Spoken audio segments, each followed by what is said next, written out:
Hey y'all, welcome back to the Don't Mom Alone podcast. I'm your host, Heather McFadden, and this is the place where I get to walk alongside you and connect you with people and resources so you know that you don't mom alone. And in this episode, number 485, I'm welcoming to the show my friend, Robin Pugh. In this episode, my friend Robin, who is an executive coach, author, founder of a leadership development firm, he is joining me to share his powerful testimony of a near-death experience in Africa while on a mission trip, and to share about his new book called The Reluctant Disciple that was 14 years in the making. We're going to talk a little bit about his process of getting this testimony out and his decision to not just write a memoir, but to make it a parable, which I think is a little different than most books that I covered. But it was through Robin's harrowing experience that the Lord really shifted his life to focus on how to bring God into the marketplace for those who may not be called into full-time vocational ministry. He's going to give us lots of tips for working or stay-at-home moms on how to be missional in all that we do. He reminds us of the Hebrew word shama, which is to hear and obey the voice of the Lord. And so wherever you are, I hope that this is a good reminder that you are on mission today, right where you are. Let's get right to it. Here we go. Robin, welcome to the Don't Mom Alone podcast. So excited to be here. Thanks for having me, Heather. Longtime friend. Yes, absolutely. We go way back, which is so fun. And I was thinking this morning, I was like, oh, the Robin Pugh of coaching my third son in soccer. Even though he was a year younger than your son, he ended up on the team, and you were the smartest coach. You would have Soccer Island. You probably, you know this. To y'all listening, if you're coaching little boys sports, get you a blanket and call it soccer or call it whatever sport island. Well, because we had this moving blanket, and when you've got these cats that you're trying to herd, I really don't even know where it came from, but all the kids wanted to be on Soccer Island. And so this 8x8 blanket, that was their place to be. So it just worked. That's so funny that you remember that. Soccer Island. And I remember every year your family creating an acronym. We had a word for the year. Okay. Yep. And every year that word, we sort of knew that it was from God because the acronym came right behind it. And so that was always fun. That was our motto for the year. And what was it this year? Because I think I wrote about yours in my Right Where You Belong book. I think you're in my book. Did I ever tell you that? No, I don't know that I knew that. Look at me. I'm famous and I didn't even know it. Totally. So what's this year? So this year, it's more of a phrase that came to me, which is "let's go." And the very first time we ever did the word of the year, the word that came to me was "go." And the acronym for "go" is that God opens. And so this was right when I launched my executive coaching practice, which has become the leadership development firm that I run to this day. And it was just kind of the sweetness of the Lord, because he knows I'm an analyzer and I like to have everything really figured out before I go. And he was just like, Robin, you need to go. And because he gave me the God opens piece of it, I was like, oh, my burden is light. He's going to open the doors that need to be opened. He'll keep the ones closed that need to be closed. So the circle of art that this year's phrase is "let's go." So it's like, let's go, meaning God open. And it's really been great because there have been some challenges this year, but with that encouragement of that word or that phrase, it's been awesome.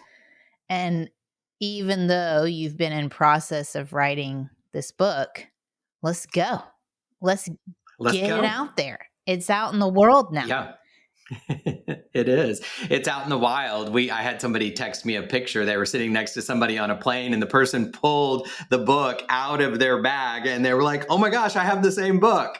So It's out in the wild, which is so fun. Surreal moments. Yeah. No, and you gathered all of us together and celebrate, which is so fun. Like just to mark moments. And you've repeatedly said this was something God asked you to do and you were obedient and maybe, what's your phrase? Yeah. So I get all this credit for being obedient because I talk about the fact that God called me to write it. The problem, Heather, is that he called me to write it 14 years ago.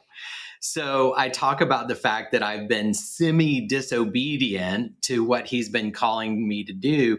And sweet friends have come alongside of me. And they're like, oh, God's timing. And I'm like, you cannot chalk up your disobedience to God's timing. I mean, granted, he will redeem our quote unquote disobedience, but I've been living with the idea of this for 14 years, and he's been very, very patient with me. And now it's out, which is great. Well, and I told you you're not going to talk about book writing, but I will say in my journey, mine was 10 years until my whole thing came around. And I kept saying, am I being disobedient? Am I being disobedient? Or is this the distraction? And my real obedience is to mothering these boys and yada, yada, Yeah. yada. And what I came around to was the message wasn't totally done. Like if I'd written a book those 10 years ago, bless the mom that read it. I mean, it would have been full of ideas with no practicality and no life lived. And I'm sure in 10 more years, I'll have a lot more thoughts. But what I think is cool about your book is that it was going to be a memoir, this telling of the story. And given that time of delayed obedience or whatever, it became a parable, which the world is full of, fiction and or nonfiction and memoirs. But to have a parable, that's exciting. Yeah, it's for sure different. And what you're referencing is the original catalyst for the book was a missions trip that I was on in Kenya in 2007. It went awry. And so the drama and the trauma of that was what was going to be this personal memoir, kind of sharing with the world what I learned through this near-death experience. And I was working with a book coach because while I had co-authored a business book before, I had not had a single or a solo authorship book. And so this great guy, Michael, this book coach, he said, well, what's the purpose of the book? Meaning, why are you going to write it? And I said, I really want to speak to people who were like me, the lukewarmers that were sitting in the pews at church, who were in the marketplace, not called to vocational ministry, going, is there more? Mm-hmm. And so I said, I want to be a catalyst for the single largest sitting army in the world, which is perhaps men aged 33 to 65 who are open to a walk with Christ and may even be believers, but don't know what to do with their marketplace position, where God has otherwise planted them. And he said, well, let me get this straight. Your personal memoir means that you have to encourage people by telling them that they have to get fired from their job. They have to go on a mission trip to Kenya. They have to have a machete to their neck, a gun to their head, and almost die in a ditch. And that's what you expect to encourage them. And I was like, yeah. And yeah, there's no way, right? Like it's like if you've ever read Kisses from Katie, and she talks about being in Africa and she adopted these 50 children from Africa. Well, I can read that and be inspired, but I'm probably not going to do what she did. And so I looked at this guy, Michael, and I was like, okay, big shot, what's your idea? And he said a fictional parable. And I said, oh, okay, great. Well, that will never happen. Because I don't know how to do that. And it's kind of to your point, like there's plenty of personal memoirs, but a fictional parable, what in the world? Yeah. No, I feel like clapping, like to go out the gate with a parable is pretty impressive. And I love what you said in there, your mission of the book to inspire this army of believers who, like you said, are not in vocational ministry. It's not their full-time job to be going and spreading the gospel, but they're with people every day who are desperate to know the truth and the good news of Jesus. And there's this disconnect and this feeling of lack of purpose, or just, I don't know about you, but in this season of mid-40s, it seems to me like the men I'm interacting with, they just are feeling a little lost. They're kind of seeing their careers are kind of on the, what do they call it, over the hill, right? And I would think your book would kind of inspire that this isn't the end. You're just getting started. Well, and I think that the experience that you're describing, whether it's mid 40s to mid 50s, is happening a lot earlier because the millennials as well as the Gen Zers are filled with this desire for purpose. One of the questions that they ask future employers when they're interviewing is roughly, well, what is the business about? What's the mission of the organization? So we get to thank Simon Sinek, who's built an empire out of us asking the question, why? Yeah. Well, millennials and Gen Zers are very adept at asking, why are we doing this? And what is the purpose of the business? So I just think unlocking this purpose driven life isn't reserved for, okay, I've made all this money in my career now. Because Bob Buford, right? He has halftime. And it's like, oh, for, the second half of your life, what are you going to do that's purpose driven?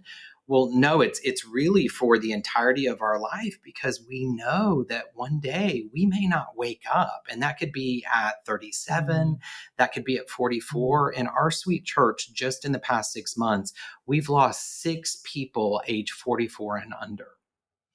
And so while that is sad and we will mourn the loss of them and their future potential, it should be a huge wake-up call to every single one of us that every single day matters, and God cares about the details and what you're doing today. And He's given you the influence that you have right where you are. Right where you belong. Yeah.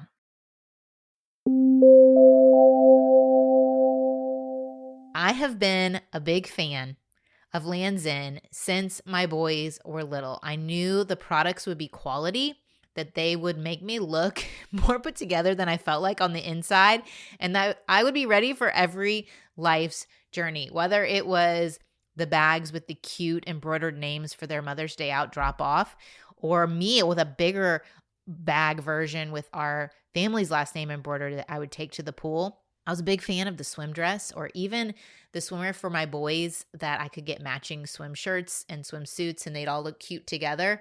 I knew that I would feel great chasing after them, that it would withstand the summer for my boys.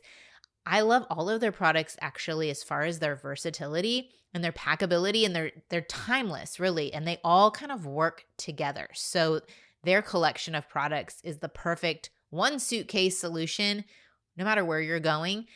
I've also recently went on Lands' End and purchased a suit jacket for my youngest son, that's now part of their uniform. And I knew I could count on Lands' End quality to get those products. So seize the summer or whatever season you're in, and you will be ready in Lands' End. Head to landsend.com. Use the code DON'TMOMALONE, all caps, DON'TMOMALONE, to get 30% off your purchase. Head to landsend.com. Use that code DON'TMOMALONE to get 30% off of your purchase. Okay, so you kind of, a little nod to your story, but you did have a pretty dramatic story that not everybody can have. But can you tell us, you kind of told it a little bit, but is there more you want to share with us, and the impact, like the before and after for you personally, outside of Peter in the book, the character in the book? Yeah, so it's a very long story, and yet I think it's most powerful when I'm able to share it in a short form and then applicable to your audience who's listening, because it's otherwise a dramatic story and most people won't have a near-death experience, or at least I pray that they won't. Kenya missions trip, went with our church. So we belong to Highland Park Presbyterian Church in Dallas, Texas. And we were going with our all nations pastor. So we had a pretty significant African congregation. And we were going back to this village, Jathini, that is about 5 hours outside of out of Nairobi, at the base of Mount Kenya. And there were 13 of us. And the very first night that we were there, we were going into the bush to visit the village that we were going to be serving for the next 10 days with a water project and Crown Financial Ministries curriculum and some other VBS type things. And on the way out of the bush, our 2 vans were stopped by a rogue band of thugs. And we were held against our will, pulled out of the vans. And it was verbally brutal, and then it was physically brutal as well. Nobody was dragged into the bushes and nobody was killed, but they were wreaking havoc on us. And It's the worst physical treatment that I hope to ever experience. And yet I don't even like to talk about the mistreatment that we experienced, because the bad guys beat the holy tar out of the Africans that were with us, both the expats from the United States as well as our hosts. And I don't know why. I don't know why they treated them more poorly than us. But to even say that I was mistreated would be an insult to them and the physicality that they experienced. All the while feeling very helpless, because every time we attempted to try and stop that or intervene, then we would get the same treatment. And so the whole goal was just to try and keep the energy level way down, because these guys were not thinking rationally. So at the very end, or what ended up becoming the end, probably about an hour and a half, maybe 2 hours, they did a weird sort of official police pat down, which was so kind compared to the way they had been treating us. And then they laid us face down in the ditch by the side of the road. You don't have to watch too many movies to know that the ditch is the last place. And there were some other factors that were going on that really hinted at the fact that this could end very poorly. And so, interestingly enough, just face ground into the red dirt of the ditch, I immediately thought of my grandmother, who had passed away 6 months earlier. And I was going to be at the pearly gates, and she would have greeted me by saying, welcome, but what are you doing here? Because by all earthly accounts, 50 years should separate our entry into heaven.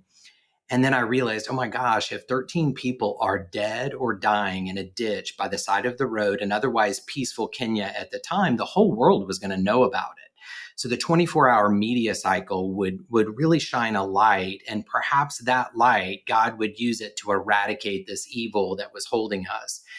They had been lying in wait for us, and so that evil was really gripping that area, gripping that land. And then, Heather, it dawned on me, oh my gosh, the purpose of my life is going to be my death, because in my death, God will release this group of people from the evil that is gripping it. Now, that's a pretty hard truth to swallow, because I had been praying the entire time, save us, save us, save us, all the while trying to figure out how to manage this situation. But I just was like, okay, well, you're the master of the universe. And if this is your plan has got to be better than my plan, even though I'm really invested in my plan that you would save us. And so I said, in this ditch, God, tonight, I give you my life. And Heather, I can't even really describe it, but a transcendental peace came over me that I probably will never experience on earth again. And I just started reflexively saying the Lord's Prayer, maybe as kind of a last rites. And I got to deliver us from evil. And my buddy John came over me and said, we can go. And what had happened was a set of headlights was coming down the rutted out road, and it had spooked the bad guys away. And so we had only a minute or two to gather everybody up, put them into the two vans. This first van was disabled, pulled everybody out, shoving 13 people into a 6-person van. The headlights are catching up to us. And I'm the second to last person to get into the van. John's got his hand on my back, and the headlights pass us. I'm looking at the red brake lights of an all-white delivery van. Minutes earlier, deliver us from evil, and here, standing in the gap between us and the bad guys, is a delivery van. Can't make it up. Can't make it up. We had seen no cars going in, no cars coming out. There's no homes or addresses for anything to be delivered. It's 10:30-ish at night. And he sends a delivery van. So in my personal debrief, I'm thinking, okay, God, let me get this straight. The purpose of my life is my death. And you miraculously saved me. First of all, thank you. That's awesome. Appreciate that. Yes, gratitude. I love that. But what's the purpose of my life? And as near audible as probably possible, more of an impression of my heart, he said, Robin, I do not demand your life. Knowing that you would give it to me is all that I ask. Get up, dust yourself off, and let's get to work. Let's go. Oh my gosh, that's so great. Yeah, let's go. And so I started this leadership development firm. We take the wisdom of the Lord and we influence the influencers through the leadership development, because leaders cast a long shadow. And then as this side project of this book, taking us who knows where, but to places that only he will know over the next couple of years, I'm sure. Whew. Everyone's taking a deep breath. I think what's interesting to me, though, is you saying your purpose is in your death, right? I get that God says, I'm not requiring that of you. But our dear friend Dee Dee, who is Mm-hmm. in the end stages of cancer, she says she's never better grasped the concept of dying to self than through this end stage cancer process. And I'm kind of thinking, like, what if our purpose was death to self? Like, not your physical death, but like death to my will, death to my plans, death to my need for a purpose. Like, it kind of was your death that's your purpose.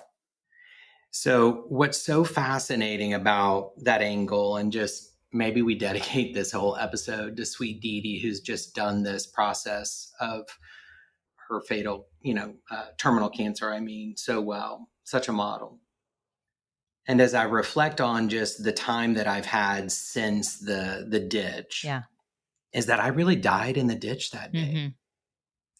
And I bring this message as a message of encouragement, which I think is probably the wisdom of not writing a personal memoir, because people would be, oh, really interesting. But if I have to go through that in order to die to self, I think I'm okay. And so the encouragement is, this isn't about East Africa or West Dallas or security, this is about every single person, and at any given moment is either going into a ditch, in a ditch, or coming out of a ditch, metaphorically, in their life. Yeah. God loves us so much, in my instance, that he would rip me from this job, an unceremonious firing, and place me in a ditch in Kenya to save me and get my full attention. So that I say to him, every single day that I have from this point forward is yours. And daily I'm wrestling with dying to the little pieces of self that are still hanging on, but I'm aware that what I have is gravy, is extra. Mm-hmm. And so I'm putting into service as best I can, because I don't want to be disobedient. And, I like that word in the Greek, because obedience is shama, which just means to listen, as opposed to the American word, which is behave rightly. Yes. Oh, we could talk a whole day about Shema, Robin. Yeah. It's hear and obey, FYI. It's inseparable. You would hear Shema and it would be, I listen and obey, and they would never be like, I just heard it, but I didn't do it. Yeah, because if you hear a word from the Lord, why would you then not be compelled to go do it? Because chances are good it's very counterintuitive to what you would otherwise want to do. And you're like, okay, well, I have a choice. Of course, fear, anxiety, nervousness, like all those fears that are not of the Lord get in the way from that piece that you're talking about, which is to listen and then do. But if there's no daylight between hearing him and doing whatever he's calling us to, how amazing is that?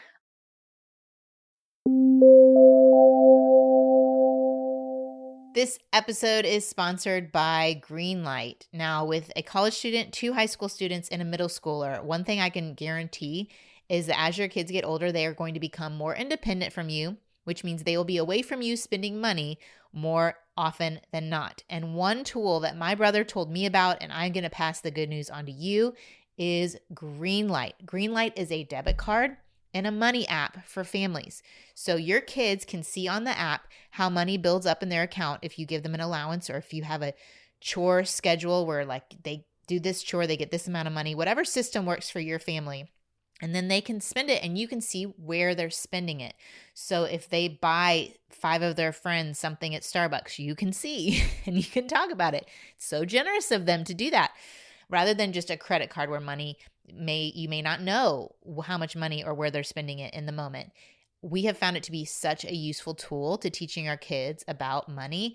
I love how easy the app is to use, how easily we can transfer money from our parent account into their accounts, and how they can see the money build up over time. So if we're out and about and they ask to buy something, We just say, hey, look in the account, see how much money you have to spend. If you want even more out of Greenlight, you can upgrade to Greenlight's Infinity plan, which has a couple of different options. It has this check-in feature with family location sharing. So your teens don't actually have to check in. It just shows you that your teen has arrived. They can also call for help when they need it with SOS alerts that connect them to you, 911, or both. There's a detection for car crashes that will connect young drivers to 911 dispatch and alert emergency contacts if needed. No matter which feature makes most sense for your family, Greenlight is so easy. It's convenient. It's a great way for parents to raise financially smart kids and to navigate life together. So sign up for Greenlight today. Get your first month free when you go to greenlight.com/DMA. That's greenlight.com/DMA to try Greenlight for free. Greenlight.com/DMA. This episode is sponsored by BetterHelp. What are your self-care non-negotiables? The thing that you always do. Maybe it's a hot bath at the end of the day. Maybe it's you never skip leg day, which, man, good for you. Or maybe you never skip therapy day. I know for me, therapy was a huge part of my story, even how Don't Mom Alone came about. With 4 kids under the age of 7, I just got to the end of myself and I needed a little perspective and a little coaching through that season in my life. And maybe you're finding that your coping skills aren't getting you through. You're not the mom that you want to be, and you've been wanting to start therapy, but you didn't know how to fit it into your busy schedule. Well, one place to start is to give BetterHelp a try. What makes it great for moms, it's entirely online. So it's designed to be convenient, flexible, and suited to your schedule. You just fill out a brief questionnaire, you get matched with a licensed therapist, and you can switch therapists anytime for no additional charge. So never skip therapy day with BetterHelp. Visit betterhelp.com/DMA today to get 10% off your first month. That's BetterHelp, HELP.com/DMA.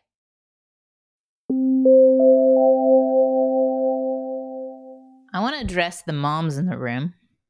Okay. Who are listening, who are like, now I know I have moms that listen, they're in the marketplace and they're, feeling all the things.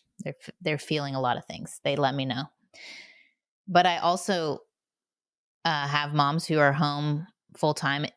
I think both feel that pull of like, is what I'm doing, does it matter? So what word could you give to her of this idea, this concept of the ditch analogy in her life when it's very full of doing and a lot of serving, but the service doesn't feel fruitful in the faith way? Does that make sense? Yeah. I mean, I'll go with kind of the spirit of the question. So one thing is we are our spouse's helpmate. And so if you happen to be a stay-at-home mom and you're sending your husband out into the marketplace, I'm giving you a real-time view as to what it feels like to wrestle with the purpose of the marketplace work. So as a Jonathan to the David, if we use that armor bearer language, that is an incredible mission field for you as a wife to your spouse who might be in the marketplace. So that's just kind of one point that immediately comes to mind. The second point that comes to mind is we've got an identity crisis in the world right now because the culture is telling us what we should do, who we should be. Social media doesn't help. Television programs are portraying things out of God's design, and it can't help but seep in. And so all of a sudden, our belief, what we believe is true, is sort of a crooked stick compared to the straight stick of truth as offered in Scripture. So for all of your listeners, male, female, get into the word and really know what God's truth is and what he's commanding us to do. Okay. Well, that's sort of a Sunday school answer, like, oh, get into the word and, pray to Jesus. But it's true because we've never had a greater onslaught of untruth coming at us. And if you're isolated, and this is the whole title, Don't Mom Alone, because God doesn't want us in isolation. And so break out of that isolation, get the true truth, and be in community. Here's an example. We've been invited into a community group, and these young couples are probably about 15 years younger. And Karen, my wife, and I are like, why are they inviting us to be in their community group? They're smart. And we love them so much. In fact, we're having them to dinner on Friday, and we just want to treat them. And yet an interesting story came out of a conversation, because we meet on Sundays. And one woman was really struggling with all of the carpool time. Yeah. I mean, constant legs, because they have however many kids, they've got so many, drives, and she's on the road the entire time. Yep. And so, half or greater of your audience is like, yes, me, Yes. me. Well, we spent almost an entire community group session talking about, what is your purpose? If God has given you that mission field in that moment, which is tiring and exhausting, what is God telling you about that circumstance? And what ended up materializing through the accountability of the group, but also just her listening to what God shared with her, that is her mission right now. So we've dubbed it mobile missions. So our text string is all about, how did the mobile missions go today? Well, now all of a sudden she's asking the kids, who do we need to pray for? And they're dropping cookies off at other people's house. So now all of a sudden there's this little mobile missionary group that is this mom and her kiddos. And so the mission of really discipling the kiddos, but then also that little band of people all throughout their drives, what are they doing? Who are they seeing? How are they supporting everybody? And it has completely changed and altered the way she thinks about her role. Yeah. And nothing by way of activity has changed. Mm-hmm. So God has given her a word about why he has her doing this. And she's now living out that purpose, even though the trips are the exact same as they were prior. So good. I remember Sally Clarkson, who had done Crew or Campus Crusade when she was younger. Mm-hmm. She had that realization with her kids. And when I heard her say that, I was like, there's my purpose. But I want to speak to any of the moms listening, and they reach out to me, whose husbands are the ones you're talking about, who have not embraced faith, who may be believers but are not active in their faith, not doing the Sunday school answer of reading God's word, definitely reluctant disciples. And it can be frustrating as a wife. They are like, what do I do? Do I make my husband read the Bible? Do I make my husband lead our family devotions? Do I, like, you may be, as a female listening, totally inspired, be on mission in your home, with your family, with your neighborhood, with your workplace. Like, what do we do as women if our husbands aren't? Or if you want to speak to the men, I don't think that this is speaking to the men right now. I really think we as women need to know what our role is in that. Yeah. So the book is called The Reluctant Disciple because I needed to embody the way that I felt prior to the Kenya trip, which was, okay, yeah, I want to be on the field for God, but I'm in the marketplace and the pastor's telling me to go love on people. But how do I love on people when I have to swim with the sharks every day? Like, this is the conundrum. And so the language isn't the same, and therefore I don't know how to apply it. And so Peter, the disciple, Christ disciple, or Peter in your book? Both. Peter's the original reluctant disciple, right? Because he wants to believe, and then he has these bouts of doubt and questioning. So Peter Christensen, the main protagonist in the book, comes from the original reluctant disciple, Peter, which is why I like The Chosen, because it's such a great personification of the fact that these 12 disciples were real. And they just picked up a writing instrument and they just chronicled what they saw. So, Heather, your life is the fifth gospel: Matthew, Mark, Luke, John, Heather. So there's a reason to pick up the pen and share the testimony of our lives so as to encourage others, which is what you're asking me to do for the women that are listening. First of all, pray. really be on your knees praying. I have no doubt that Karen was praying for me, that I would be the spiritual head of the household, that she felt like God was calling me to be. And it all sounds really good on this podcast right now, but there's a whole history where it doesn't sound so good. So I'm showing up as my best head of spiritual I've seen household. moments with you, Robin. Don't you There worry. you go. Don't you worry. I've seen your moments. I've had my moments. You got We're all pictures. crashing into each There you other. go. It's fine. So the point is that I think it has to start with prayer, because God's going to give that Jonathan in the David's life the instructions for how to speak and act, the discernment when to speak, when to not speak. So that's number one. The interesting part, and this is enter shameless plug for the book, I wrote the book for men because I'm thinking, oh, it's a male protagonist. It's my story.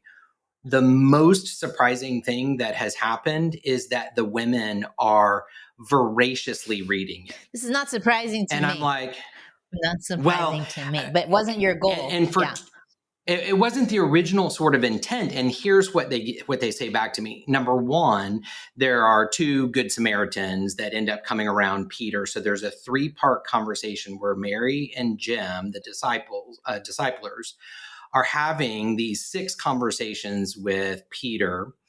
And the women are saying back to me, I've never been in a discipleship conversation like the one that's in the book, The Reluctant Disciple.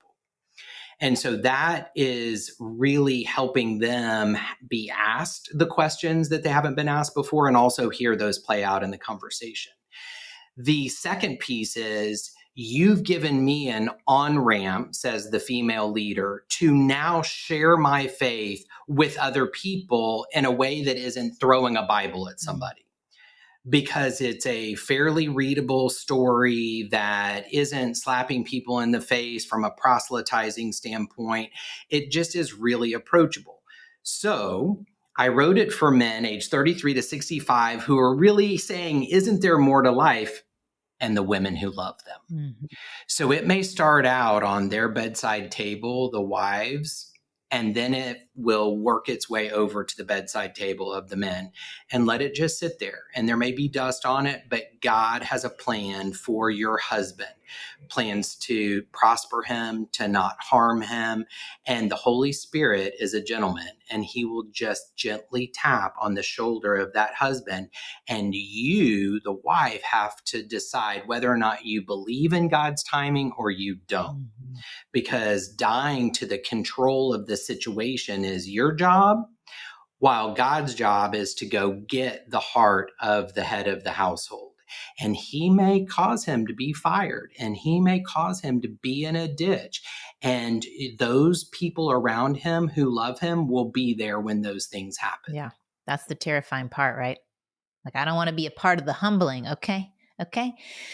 But I think that I was really hoping you would say that about how people loved kind of observing the discipleship process, because that word gets thrown out so often. Oh, you got a disciple, and I'm a disciple, and they're disciple, blah, blah, blah, blah. Disciple generation. It's like, what the heck does that mean? What does it mean to do that? And so showing people through conversation. So give them a little nugget, like, what does that mean? What would a conversation example be that's in the book, maybe, or one that comes to your mind? Yeah, so the first conversation that Mary and Jim have with Peter is whether or not he thinks that he's the smartest person to run his life, or God might be smarter than him as it relates to the plan for Peter's life. Well, I don't know that I'd ever been presented with it that way. The book sort of wrote itself, and it was like, hey, Peter, is God smarter than you, or are you smarter than God? And going back to the Sunday school answer, you have to defer to, oh, well, God is smarter, but we don't live our lives with that belief, yeah. Under that belief, because we crave control, whether it's control of our kids and their behavior or what they do, or control of our spouse, or control of our circumstances. And if we just let go of our grip and come at it more open-handed, and we let God's plan prevail, Well, number one, that's very scary because it's the opposite of what we have been doing for whatever number of years. But if God is smarter than us, then we get the opportunity to, in our brain, choose to submit to God's plan. That's the very first threshold issue that Jim and Mary address with Peter. And they have a little bit of a leg up on the conversation because Peter's ended up in a pretty bad way, given some of his own choices. And the evidence of whether or not his decision making versus God's decision making is better is pretty evident. And so they've got him in a good way. And so that would just be an example of one of those questions that plays itself out in the book. What would you say to the person who is reluctant to pursue faith because they're seeing poor examples in male leaders in the church right now? Yeah. I would say don't blame God for the poor decisions that we humans make when we misuse the free will, which is the amazing gift that God has otherwise given us. It's good. And if you're letting somebody else's poor decisions keep you from an amazing journey of submitting to God, and I like to say partnering with God, but let's be biblically correct and say submitting to the Lord's will. It's a journey that you couldn't even possibly fathom for yourself and for your family. And so, why would you let somebody else's bad behavior keep you from that out of some weird, twisted logic that, well, if God was all powerful, he wouldn't have let that person do that? And it's like, well, you're making bad decisions. Are you saying that God shouldn't let you make your own choices? Like, just play the logic out. And so, we have too many examples of people in positions of authority that are making bad choices. And this is the whole point of the faith, which is that we can make those choices and God will never leave us. He will never leave us, but don't let that person's choices keep you from the intimacy of that relationship. A father who will never let you go. He's adopted you. Did you know that in the Jewish culture, you can disown a child, but if you adopt a child, you can never disown them? Really? We're the adopted children of God. And by law, according to the Hebrew faith, that cannot be disowned. So you're sealed in the Spirit. Inheriting great things too. He's got a lot of good things for us to inherit. Thank you, Robin. This has been so fruitful. I love this conversation, but I want to give you a chance. Like, if there's anything that you were thinking, I really want to tell people in this podcast and you haven't gotten to, is there anything else that you wanted to say? Yeah, I think the last thing that I would say is that this book really shouldn't exist in the sense that I had never even thought about writing a fictional parable. And a quote that I've been introduced to recently is, first it's impossible, then it's difficult, and then it's done. And so my message is, you've got something that God has put on your heart that you're really wrestling with. Do I do it? Do I not do it? And you may have been wrestling with it like I did for up to 15 years.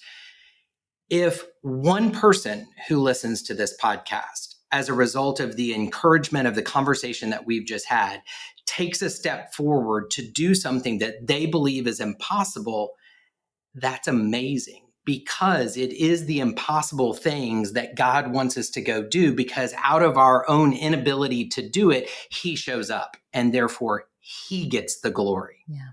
So first it's impossible, then it's really difficult, and then it's done.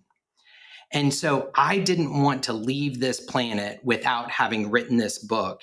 And whether or not it's a book or some other project, almost every single person that's listening to this has got some sort of nagging or tugging or nudging from the Lord that is saying, please go do this. And when you take a step of faith and move out to go do that, the Lord will bless that for what his goal is that he wants to accomplish. And so that I want to put courage into the people that are listening to this. I want to encourage them. It's just an incredible journey, and he loves you so much, and he never demotes, he only promotes. And So that would be what I would want to share as my last remarks. And I'm going to put in there because I heard it, so I'm going to say it. It may not be a do, it may be a be.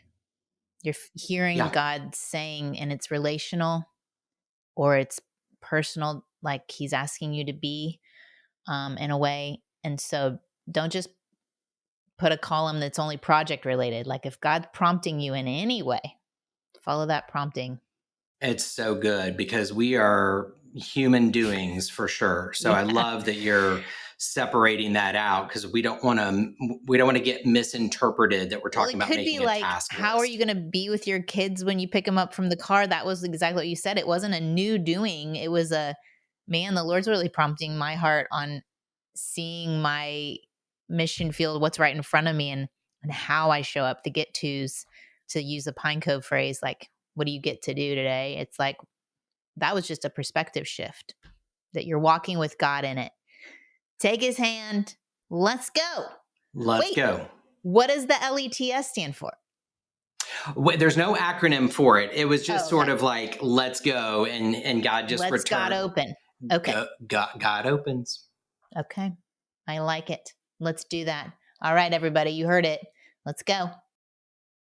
Okay, y'all, thanks for joining me and Robin. And I wanted you to know that in the show notes, there's actually a list of things under Connect with Robin Pugh of ways you can support his Reluctant Disciple project.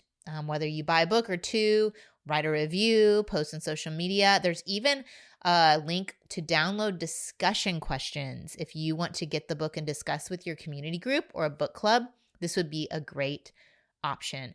I am going to pray over us as we head into this new year, that we would be disciples, making disciples. Lord, I love Robin's imagery that we're either headed in a pit, or coming out of a pit. And for wherever the person listening is in that analogy, I pray that their ears would be tuned to you, that they would hear what you're calling them to this upcoming school year, who in their life they can disciple, that they can share more of who you are with in a real tangible way, that we wouldn't wait for Sunday school type moments, but that we would just, as we go along the way, bring up the truth of who you are and how you stabilize each of us in whatever situation we find ourselves, that you are the only source of peace. You are the only source of joy. You are the only source of life that we can find here on earth. And I pray that others would be drawn to you through this work that Robin has faithfully labored on and created. And I pray that we wouldn't be reluctant, that we would hear and obey. In Jesus' name, amen. Thanks for joining me, y'all. Next week, I have another new episode. It's been fun to get back into it, having new conversations. This time with a famous TikToker. And I guess she is a fellow alum of mine. We are both speech language pathologists, and we're going to talk about early speech language development. So make sure you are checking your podcast app or you're subscribed to the show. Or even better, I would love to connect with you via email. You just go to olaheather.com, Ola with an H, like Heather.com, and you sign up. And every Tuesday, I will send you a little email with a reminder about the episode, what I'm loving, even some dinner recipes that have been a big hit with my people, what I'm thinking about. Would love to connect with you that way. All right. See you next week. Adios. Bye. I hope you enjoyed this episode of the Don't Mom Alone podcast. If you're wanting to connect with more people and more resources to help remind you that you're not alone, head over to don'tmomalone.com. That's where you'll also find show notes with any links mentioned by our guests. Most importantly, I want you to know the good news, the great news that you're not alone because God has promised to always be with you. With faith in Jesus Christ, the one who died for you and rose again, Jesus said when he left, he was going to leave a helper, a comforter, to be with us. God in us. Moms, that's superpower. So while you're washing dishes at your kitchen sink, while you're driving to and from work, while you're feeding that baby late into the night, while you're cleaning sticky floors, God promises to be just as present with you as when you're worshiping in a church pew. As it says in Zephaniah 3:17, the Lord your God is with you. He is mighty to save. He takes great delight in you. He will quiet you with his love, and he will rejoice over you with singing. Now that's good news. Have a great day.